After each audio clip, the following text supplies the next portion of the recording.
जी। कशिश मिश्रा जी। श्री महाराज जी आपके चरणों में दंडवत प्रणाम। महाराज जी आपके सत्संग और एकांतिक में हमने सुना है कि आप बच्चापन से ही बड़े साहसी थे। आपने हर अनुकूल या प्रतिकूल परिस्थिति से लड़ा और उसे रौंद के आगे बढ़ने का प्रयास किया और घुटने नहीं टेके, चाहे कितनी भी कैसी परिस्थिति आए। महाराज जी हम कैसे हमारा दिमाग ऐसे बनाएं कि हर परिस्थिति से लड़ें और आगे बढ़ें जीवन में? असल बात भगवान ने सब करवाया, हमारी तो ताकत नहीं थी, भगवान ने करवाया, सब भगवान ने करवाया बच्चा। हम मतलब सच्ची कह रहे हैं, हम कोई भाव की बात नहीं कह रहे, हमसे भगवान ने करवाया। जब हमें अनुभव ही नहीं हुआ कि मैंने किया तो कैसे हम कह दें मैंने किया? मेरे भगवान ने सब करवाया। मुझे कदम कदम पर वो आत्मबल देते गए, कदम कदम पर वो संभालते गए, वही सब संभालते, वही कुछ नहीं, केवल भगवान। भगवान वो जो चाहे वो करवा सकते हैं, जिससे चाहे उससे करवा सकते हैं, तो उन्होंने ये सब करवाया। हमारे बस की बात तो थी नहीं, हम भी मनुष्य हैं, हमारे बस की बात नहीं थी, भगवान ने सहाया। अब जैसे कई कई दिन भोजन नहीं मिला तो कभी घर की याद नहीं आई कि यार चलो घर एक बार तो, जैसे भगवान रखे। कभी इतना भोजन मिल गया खूब डट के पा लिया, कभी ऐसे जीवन व्यतीत हुआ है। तो भगवान जैसे रखे वैसे बस रहने में। हमें तो कोई भी अनुकूल या प्रतिकूल परिस्थितियां, मन का कोई भी क्लेश होता है आपके समक्ष हम बता देते हैं और आपने सारी व्यवस्थाएं खान पान की सबकी। महाराज जी आपके जीवन में तो बचपन से लेके कोई सानिध्य सुनने वाला ही नहीं था, किससे कहें? तो महाराज जी उस स्थिति में आप कैसे, महाराज जी अपने आप को कैसे संभालते थे? भगवान, यही तो कह रहे उस समय भगवान अंदर से संभालते, तब भी महाराज जी दृढ़ आश्रय था। बिल्कुल भगवान संभालते थे। जब हमें कभी शारीरिक पीड़ा पहुंचती तो गंगा किनारे थे, तो स्मशान में जब कुत्ते लाश नोच रहे होते उस समय दिखाते थे कि देख ये होता है शरीर की दुर्दशा, तो तू जीवित है अभी, नाम जप कर ले, भगवान का चिंतन, मरने के बाद तेरे शरीर की यही दशा होगी। घोर वैराग्य में जीवन, अपने आप विचार आते थे। अपने आप विचार, वो वही, तभी तो इससे कह रहे हैं कि भगवान ही सब करते हैं, वही संभालते हैं। महाराज जी अभी भी आपका एकांत का मन होता है? हाँ, मतलब कोई ना देखे आप ना, भीड़। हमारे मांग जो अंदर की है कि जैसे गंगा का किनारा है, यमुना का किनारा है, हम अकेले टहल रहे हो, अकेले चुपचाप हो, बस रात दिन ऐसे शांत एकांत, बस किसी से कोई मिले ना, कोई मतलब ना, बस ऐसा बंद कर दो। मन की मांग ये है। मतलब नदी और लता ये दो बहुत प्रिय है, क्योंकि बचपन से गंगा का किनारा सेवन किया ना, तो धाराजू को देखना कि गंगा जी का इतना पाट लंबा चौड़ा, खूब खूब जल को देखना, और एकांत, लताएं जल को छू रही हैं ऐसे खूब, तो एकांत शांत बैठे लहरों का दर्शन करना, उसी में भगवत चिंतन में डूबना, ऐसा। पर वो गंगा जी से बहुत प्रेम है, तो गंगा शब्द सुनते ही हमारे रोम रोम, अच्छा आप गंगा जी के किनारे से आए हो, आप गंगा जी नहाते हो, आप गंगा जी के दर्शन किए, इतना प्यार गंगा जी से। शाश्वत जी मुंबई से, राधे राधे। महाराज जी, महाराज जी जैसे कि आपने पहले भी बताया कि मन पे 3 गुणों का प्रभाव होता है, सतोगुण, तमोगुण और रजोगुण। महाराज जी कच्चा साधक इन तीनों गुणों में भेद कैसे कर पाए कि उस पर कौन सा गुण? जिस समय हमारा मन करुणा से युक्त हो, भगवत चिंतन की तरफ इच्छा हो, संसार से वैराग्य की भावना हो, पवित्र विचार उत्पन्न हो रहे हो, इंद्रियों को भोगों का आकर्षण न हो, तो समझना चाहिए सतोगुण चल रहा है। शास्त्र स्वाध्याय में रति, भगवान के नाम गुण लीला में रति, परोपकार में रति, ये सब सतोगुण के लक्षण हैं। और जब इंद्रियों के भोगों की प्रबल लालसा हो, षड विकारों का तांडव अंतःकरण में हो रहा हो, काम क्रोध लोभ मोह मद मत्सर, धन प्रिय लग रहा हो, मान प्रिय लग रहा हो, तब समझना चाहिए कि रजोगुण बढ़ रहा है हमारे अंदर। और जब निद्रा, आलस्य, प्रमाद, हिंसा, द्वेष ऐसी भावनाएं प्रकट हो रही, तब समझना चाहिए तमोगुण बढ़ रहा है। लेकिन इन तीनों गुणों का अतिक्रमण करके गुणातीत होने के लिए भगवान का नाम गरज रहा है। यदि हर गुण की परिस्थिति में नाम जप करोगे तो गुणों पर विजय प्राप्त कर लोगे। जैसे तमोगुण बढ़ रहा है तो फिर कीर्तन करना चाहिए, क्योंकि तमोगुण की स्थिति में चिंतन नहीं हो सकता। मानसिक जप नहीं हो सकता। जब रजोगुण बढ़ रहा हो तो सत्संग सुनना चाहिए। बड़े बड़े महापुरुषों के वचनों का जब हम श्रवण करते हैं तो रजोगुण का नाश होता है, और जब सतोगुण बढ़ रहा होता है तो अपने आप भागवतिक प्रवृत्ति आती है। तो सतोगुण तभी बढ़ता है जब हमारा भोजन सात्विक होता है, जब हमारा दर्शन सात्विक होता है, जब हमारा संग सात्विक होता है, जब हमारा पेय पदार्थ सात्विक होता है। अब जैसे ये सब रंग बिरंगे में जो पानी आते हैं, हाँ, ये सब रजोगुण तमोगुण बढ़ाने वाले हैं। बाजार का जैसे बना हुआ पदार्थ है वो रजोगुण तमोगुण बढ़ाए। शुद्ध सात्विक रसोई का बना हुआ भोजन, भगवान को अर्पित किया हुआ प्रसाद, वो सत्वगुण बढ़ाता है। तो अगर हम तमोगुण रजोगुण पर विजय प्राप्त करना चाहते हैं तो हमारा पहनावा, हमारा खान पान, हमारा दर्शन, अब रजोगुण का मूर्तिमान स्वरूप मोबाइल सबके पास रहता है। अगर मोबाइल से सत्संग सुनो तो सतोगुण बढ़ा सकता है, नहीं तो अगर संसारिक चित्र देखो, गंदी बातें देखो तो रजोगुण तमोगुण को बढ़ाएगा। इसलिए हमारा सतोगुण बढ़े, हमको ऐसा संग करना चाहिए, ऐसा देखना चाहिए, ऐसा सुनना चाहिए, ऐसा बोलना चाहिए, ऐसा खाना चाहिए, ऐसा पीना चाहिए, तो हमारा सतोगुण बढ़ेगा। और जैसे जैसे सतोगुण बढ़ेगा वैसे वैसे हमारी आध्यात्मिक उन्नति होगी। आध्यात्मिक उन्नति के साथ ही आधुनिक उन्नति ठीक है। आधुनिक उन्नति हो रही, आध्यात्मिक नहीं, तो उसका परिणाम पतन ही होगा। आध्यात्मिक के बिना आधुनिक उन्नति टिक नहीं सकती है, क्योंकि हमसे ऐसे अपराध बन जाएंगे जिनके कारण हमारी आधुनिक सुविधाएं भी छिन जाएंगी। इसलिए आध्यात्मिकता, शास्त्र स्वाध्याय, संतों की वाणी का मनन और आचरण में उतारना ये अत्यंत आवश्यक है। तभी ये रजोगुण तमोगुण का क्षय हो जाता है और सतोगुण बढ़ता है। बहुत कृपा, बहुत कृपा, बहुत कृपा। अहो भाग्य, अहो भाग्य, बहुत लालायित थे दर्शन के लिए, बहुत दर्शन के लिए लालायित थे। मेरा द्वादश ज्योतिर्लिंग का पुण्य, द्वादश ज्योतिर्लिंग 4 धाम चरणामृत भेजा था द्वादश ज्योतिर्लिंग का, तो अभी तक चल रहा था।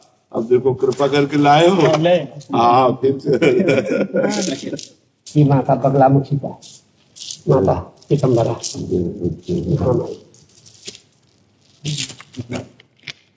ये पशुपतिनाथ भगवान का, वहाँ पशुपतिनाथ भगवान का अभिषेक का, ये सारा तारू धाम और द्वादश ज्योतिर्लिंग अमरनाथ से लेकर सब जल। ये रामेश्वरम का 22 कुंड का जल।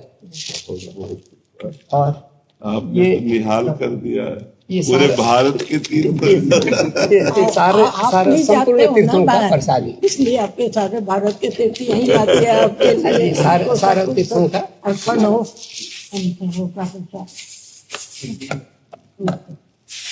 तो आपके ऋणी है नहीं, आप जैसे हो हम आपके महाराज जी, ये बद्रीनाथ से लेकर पशुपतिनाथ का सारे तीर्थों का ये चंदन महाराज से ये स्पर्श कर देना। ये द्वादश ज्योतिर्लिंग पे छुआ हुआ शिवलिंग।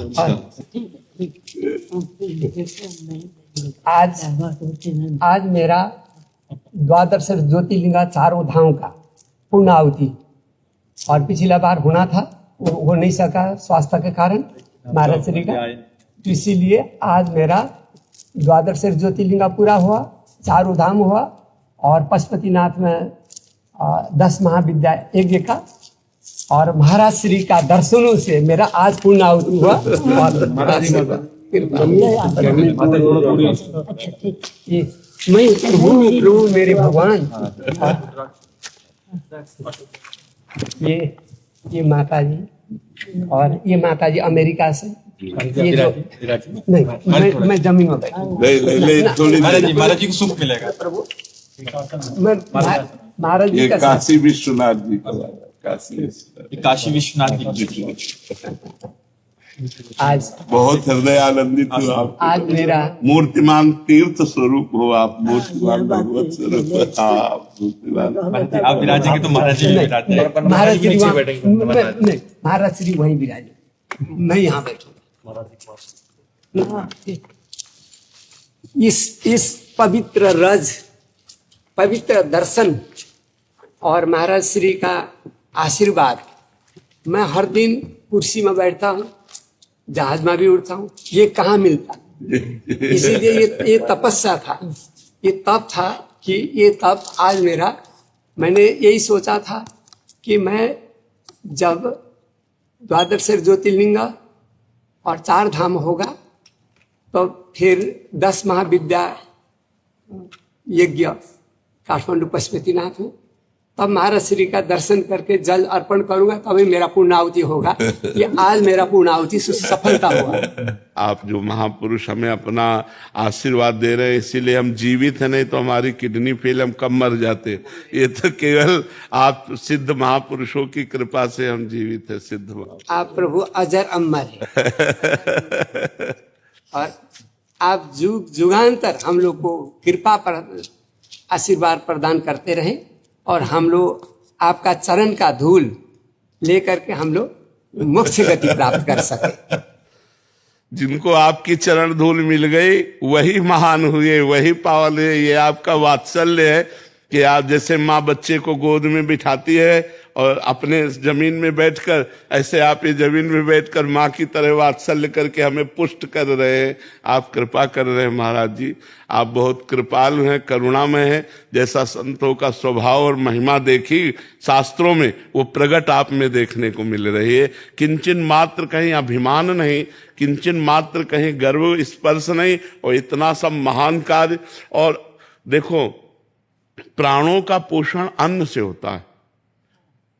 कोई भी जीव अपने मनुष्य शरीरधारी, प्राणों का पोषण अन्न। महाराज जी एक नारियल का केवल जल पी करके प्राण पोषण कर रहे हैं, मतलब ये अलौकिक बात है। और पूर्ण स्वस्थ हैं और पूर्ण तेजस्वी हैं। ये सब आप लोगों का ही तो आशीर्वाद है। आप आज बड़े- हम बड़े पिता संतों परमेश्वर का। से मिल रहे हैं हाँ। और पिता परमेश्वर नारायण का मेरे ऊपर में कृपा बरस रही है। आपकी कृपा से ही आज मैं चल रहा हूँ, आगे भी चलूंगा। आपका रोजाना दिन में 10 बार 50 बार तो नाम उच्चारण होती है। सभी हमारे मिलने भगत जगत का कहते हैं कि महाराज श्री का दर्शन करवाओ। मैं बोलता हूँ देश जाते हैं आप, मतलब महाराज श्री का दर्शन के लिए सिफारिश नहीं, सिफारिश करके जाना वो मजा नहीं आता है। जब चल करके आप लोग जाओगे, दर्शन लाभ लोगे, तभी वो फल प्राप्ति होता है। वो दिन तिरुपति बालाजी से आए तो महाराज श्री का स्वास्थ्य खराब होने के कारण, माता जी आप तो आए हुए थे, आपको परिक्रमा मार्ग में गुरुदेव दर्शन किया था। अच्छा। हाँ, अब जैसे किडनी खराब है ना, तो वो बस कृपा से चल रहे हैं हम तो। बहुत भाई श्री जी की बहुत बड़ी कृपा है उनका। तो हमें आपकी कृपा से कोई कष्ट नहीं है। अच्छा, प्रभु आप स्वयं अवतार है। हमें प्रसन्नता रहती है।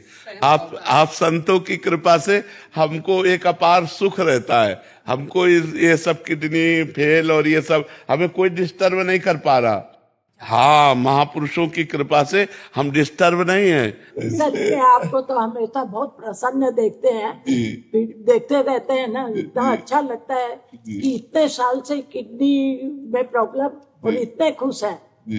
ये जो पूरे देश भर का परम पवित्र चरणामृत और तीर्थ जल पिलाते हैं ना, इसी से हम निष्पाप हो रहे हैं, इसी से हम पवित्र हो रहे हैं, इसी से हम बलवान हो रहे हैं।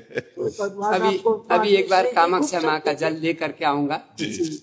नवरात्र से पहला हो सकता तो देखते, न तो नवरात्र का बाद जरूर माँ कामाख्या का जल इस बार छूट गया और पशुपतिनाथ का स्टेचू छूट गया, ये दिमाग से निकल। जी जी जी जी। मैं अभी महाराज श्री का नमन कर दे।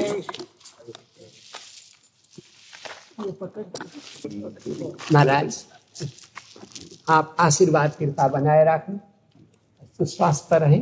भगवान से ही द्वादश ज्योतिर्लिंग, 10 महाविद्या और 4 धाम का चरणों में, श्री जी का चरणों में नमन। सब कुछ राधा वल्लभ श्री हरिवंश। राधा वल्लभ श्री